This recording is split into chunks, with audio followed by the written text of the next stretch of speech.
Hi everyone! Today we're going to take a look at my kindergarten classroom website and explore more of the HTML and CSS code that works behind the scenes. It's so interesting, so let's take a deep dive into this web page.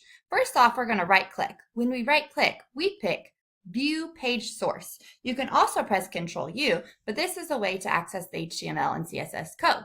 So when you click, you automatically have a code. And let me tell you, Google Sites is a little messy. So just prepare yourself that sometimes these codes look a little bit more complicated than other websites. Make sure that you have line wrap checked because it prevents you having to scroll back and forth and makes it easier to view. So today we're going to explore and highlight two examples of my HTML code used in my web page. So the first example is the title page.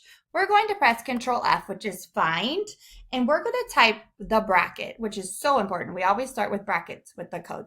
And we're going to type title, and we're going to put our end bracket. Okay, so down here, you notice it says title, Mrs. Smith's Little Learners Learning Resources. And it's all in between the two brackets of title. I'm going to highlight it just so you can see it a little bit easier. And it's really important because this is the name of the web page that appears in the browser tab. And in my code, the title shows the name of my website. This is important because it helps users know what page they're on, especially if there's multiple tabs open.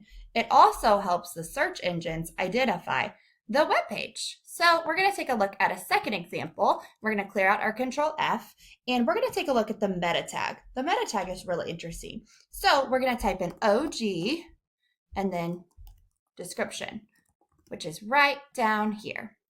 So this is interesting because in the code it says meta property, which starts right up here, meta property, and then OG description, content, what website should I try at home? This second example is the meta tag. The meta tag provides information about the web page, but it's not visible directly in the page itself. Instead, it's more used behind the scenes. So for example, if I take a look at my actual web page, I can't see the description, but this specific meta tag uses the property attribute with OG description. The OG stands for Open Graph, which is used by social media platforms to display previews of the web page. The content attribute contains a description of the page, which says, what website should I try at home? So this is the description, the content. This is important because when the page is shared online or it appears in search results, this description may be shown to give users a preview of the page before they even click on it. So even though they don't have to see this directly, it still plays such an important role. The website uses a lot of HTML and CSS tags like the title and the meta tag to describe a web page, while there's other tags that can control how it looks, which is the CSS.